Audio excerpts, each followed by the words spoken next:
Little Women is prefaced by an excerpt from John Bunyan's 17th-century novel The Pilgrim's Progress, an allegorical, or symbolic, novel about living a Christian life.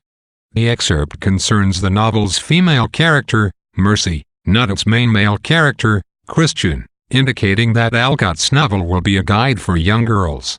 One December evening in the mid-19th, the March girls Meg, Jo, Beth, and Amy sit at home, bewailing their poverty. The March family used to be wealthy, but Mr. March lost his money. This year, his daughters expect no Christmas presents. Meg admits to wanting presents anyway. Similarly, Jo, the bookworm, yearns for a copy of Undine and Sintram, a book of 2 German tales. Beth wants new music, and Amy sighs for drawing pencils. Meg, who works as a nanny, and Jo, who works as a companion to Aunt March, complain about their jobs. Meanwhile, Beth complains about having to do the housekeeping, and Amy complains that she does not have a nice nose. The girls decide that they will each buy themselves a present in order to brighten their Christmas. Soon, however, they change their minds and resolve to buy presents for their mother, Marmee, instead.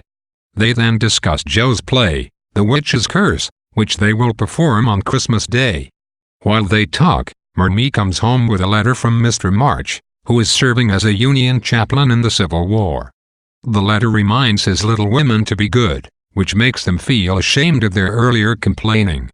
They resolve to bear their burdens more cheerfully. Meg's burden is her vanity, Jo's is her temper, Beth's is her housework, and Amy's is her selfishness.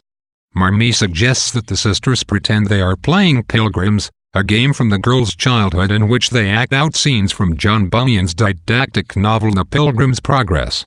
In this game, each girl shoulders a burden and tries to make her way to the celestial city. Bunyan's novel and the game are both allegories of living a Christian life. The physical burdens stand for real-life burdens, and the celestial city stands for heaven. The sisters agree to try the game again, but this time by practicing Christian values in their real lives. They all sing before bedtime. On Christmas morning, the girls wake to find books under their pillows. Jo and Meg go downstairs to find Marmee, but the family servant, Hannah, tells her that Marmee has gone to aid poor neighbors. When Marmee returns, she asks her daughters to give their delicious Christmas breakfast to the starving Hummel family. The girls agree to do so and end up enjoying the good work they have done. That evening, they perform their play, in which Jo gets to play male roles. After the performance, the girls come downstairs to find a feast laid out on the table with fresh flowers and ice cream. Mr. Lawrence, their neighbor, had heard of the family's charitable morning and sent the feast to reward their generosity. Jo wants to meet Mr. Lawrence's grandson. Jo reads in the attic with her pet rat, Scrabble, while eating apples. Meg comes to her and tells her that the two of them have been invited to a New Year's Eve party at the home of Meg's friend, Sally Gardner. Meg is very excited, but does not know what to wear. Unlike Meg, Jo is not particularly excited, but agrees to go anyway. Problems plague the girls as they get ready for the party. Jo burns Meg's hair while trying to curl it, and Meg decides to wear shoes that are too tight. Jo must wear a dress that is burned on the back, and she must hold her gloves balled up in her hand in order to hide the lemonade stains that cover them.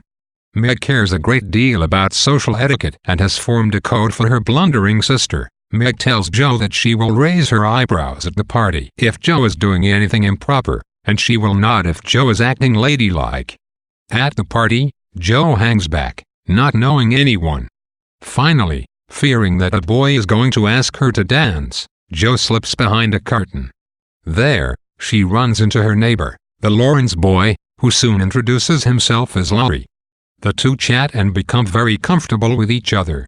They dance, but out of the way of everyone else in order to hide Jo's dress.